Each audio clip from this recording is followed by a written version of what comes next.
திருக்கோவலூரில் புதிய பேருந்து நிலையம் அமைய உள்ள இடத்தை மாற்ற தமிழக அரசை வலியுறுத்தி மாபெரும் கண்டன ஆர்ப்பாட்டம் நடைபெற்றது. கள்ளக்குறிச்சி மாவட்டம் திருக்கோவலூர் நகராட்சிக்கு புதிய பேருந்து நிலையம் 22 கோடி ரூபாய் மதிப்பீட்டில் கட்டித்தரப்படும் என கடந்த நிதியாண்டில் அறிவிப்பு வெளியிடப்பட்டது. அதற்கான இடத்தை முன்னாள் அமைச்சரும் திருக்கோவலூர் சட்டமன்ற உறுப்பினருமான பொன்முடி கடந்த சில மாதங்களுக்கு முன் நேரில் பார்வையிட்டார். அப்போது புதிய பேருந்து நிலையம் அமைய உள்ள இடத்தை மாற்றக்கோரி அப்பகுதி மக்கள் மற்றும் சமூக ஆர்வலர்கள் சார்பில் அவரிடம் முறையிடப்பட்டது. மேலும் புதிய பேருந்து நிலையம் கட்ட வழங்கப்பட்ட இடத்தின் மூலம் தனிநபருக்கு சொந்தமான இடங்களை அதிக லாபத்திற்கு விற்க முயற்சி நடப்பதாகவும் எம்எல்ஏவான பொன்முடியிடம் எடுத்துரைக்கப்பட்டது.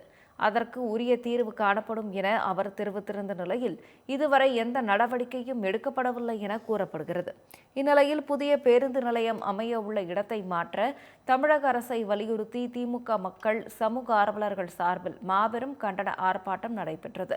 1000க்கும் மேற்பட்டோர் பங்கேற்ற இந்த ஆர்ப்பாட்டத்தில் அதிமுக, பாஜக, கம்யூனிஸ்ட், விசிக உள்ளிட்ட பல்வேறு கட்சியினரும் பங்கேற்று அரசின் நடவடிக்கைக்கு எதிராக முழக்கங்களை எழுப்பினர். அப்போது தனிநபரின் லாபத்திற்காக பொதுமக்களுக்கு உகந்ததாக இல்லாத ஒரு இடத்தை பேருந்து நிலையம் அமைக்க திமுகவினர் தேர்வு செய்துள்ளதாக குற்றம் சாட்டப்பட்டது.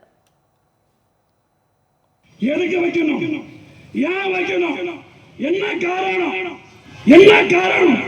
இதோ இருக்க பாருங்க, இந்த பஸ் நிலையத்து அருகிலே 2 ஏக்கர் இடம் இருக்கின்றது. 2 ஏக்கர் இடம் இருக்கின்றது. திட்டம் போட்டு இந்த மாதிரி உங்கள்கிட்ட இடம் எவ்வளவு இருக்கு, மீதி இடம் எவ்வளவு இருக்கு, நாங்க உங்களுக்கு கவர்மெண்ட் மூலமா எல்லா விதமான ஒத்துழைப்பு உங்களுக்கு கொடுக்கிறோம். நீங்க வச்சுக்கிற இடத்தை பரிவர்த்தனை பண்ணி கிட்டத்தட்ட நம்ம எல்லாம் சேர்ந்து ஒரு 350-400 கோடி ரூபாய் சம்பாதிக்கலான்னு இப்ப இருக்கிற நகராட்சி நிர்வாகம் திட்டம்